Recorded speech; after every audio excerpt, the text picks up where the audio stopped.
The latest National Stats survey classes 1 in 4 UK adults as obese. We're on the brink of a crisis due to our poor diet, lack of exercise and inactive lifestyles. The majority of us live sedentary lives. Yet hand in hand with our unhealthy culture, a revolution is taking place. Slowly but surely, a new cult is growing. It seems for some people exercise is what they live for, and they're seriously bucking the trend.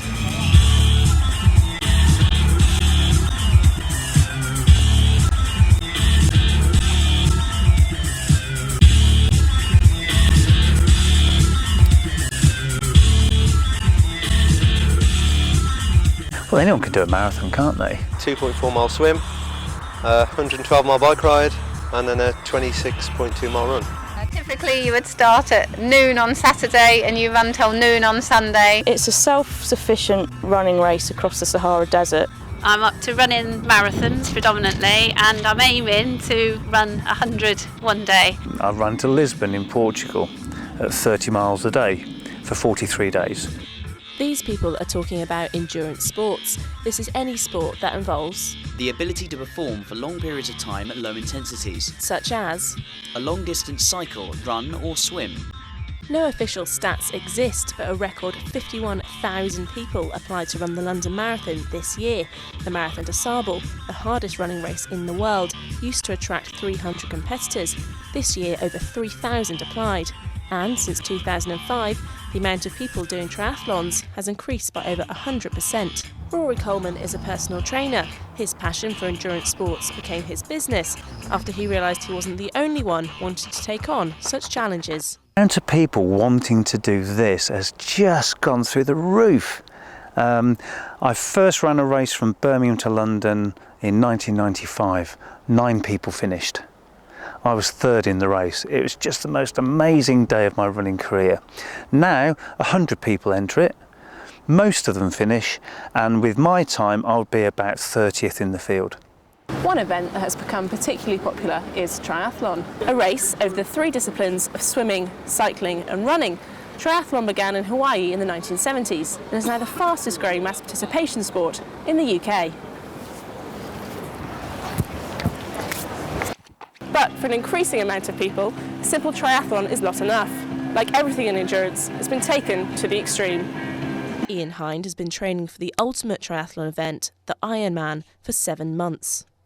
Ironman Florida last year, I qualified for the World Championships in Hawaii.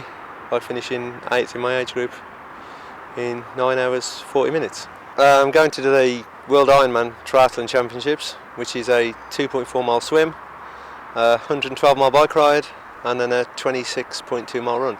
A lot of my training's with people from the Tri Club, which is good because it's a lot easier when you've got company.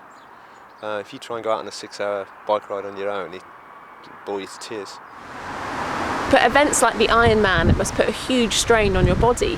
And when stories are told of people coming back from races in wheelchairs to have skin grafts on their feet, you need to be aware of the risks.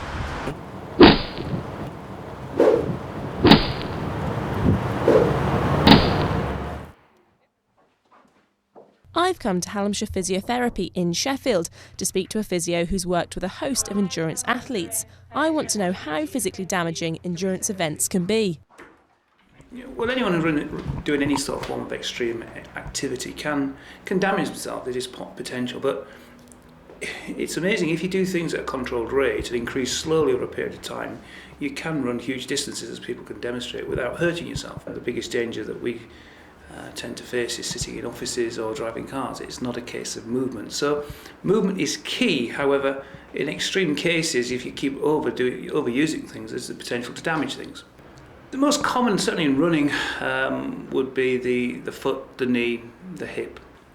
The hip is fundamental. They say when you run, you'll put something like 10 times your body weight through your body, weight bearing. So it's phenomenal amounts of load go through your hips.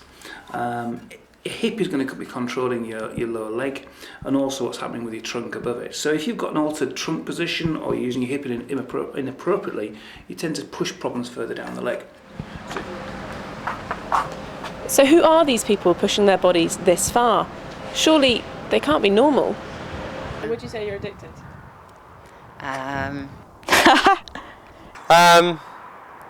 Probably. Yes. Yeah. Yep. I would find it very difficult to give up running. And if it's exposure that's to blame, endurance sports have certainly been in the media recently. I've rode the Atlantic. That is the finish line! Raced across the Sahara. I've never been in such pain. And survived on a deserted island. Who swam the channel? From the channel! The computer says no, but we say yes to David Williams! He will run through England, Wales, Northern Ireland and Scotland. A marathon a day, 6 days a week for 8 weeks. I've come to meet a clinical psychologist with a speciality in sports and exercise psychology. She says the desire to take on endurance tests can become a need. They almost get hooked. They get hooked onto it. It's almost like a junkie. You know, you've got to have a harder and harder challenge, or your life's not worth living. I think you've got to have a certain mindset to be able to do these things. I think you've got to be very stoical. You've got to be able to put up with hardship. You've got to be fairly self-contained and be prepared to be fairly selfish as well. And so it seems the bar keeps on getting raised. Challenges are becoming more and more extreme. Dan Martin will swim over 3,500 miles from Canada to France. He'll then cycle from France across Europe through Siberia to eastern Russia. From there he'll run to New York. I thought it would be a good idea for you to feel what it's like to do an ultra run. So my challenge to you is that 1 week today, okay? Rory Coleman thinks the only way I'll understand the attraction to endurance events is to give an ultra event a go myself. I think my face says it all. But it took until a few days later for it to fully hit me what I'd agreed to. I'm very scared, and I think I may have gone into this too lightly and I haven't really realised what exactly it is that's going to be involved. And in a week's time, I think I'm going to be in a whole world of pain. And this better be worth it. How'd you run that far? I thought I should just film it in a car.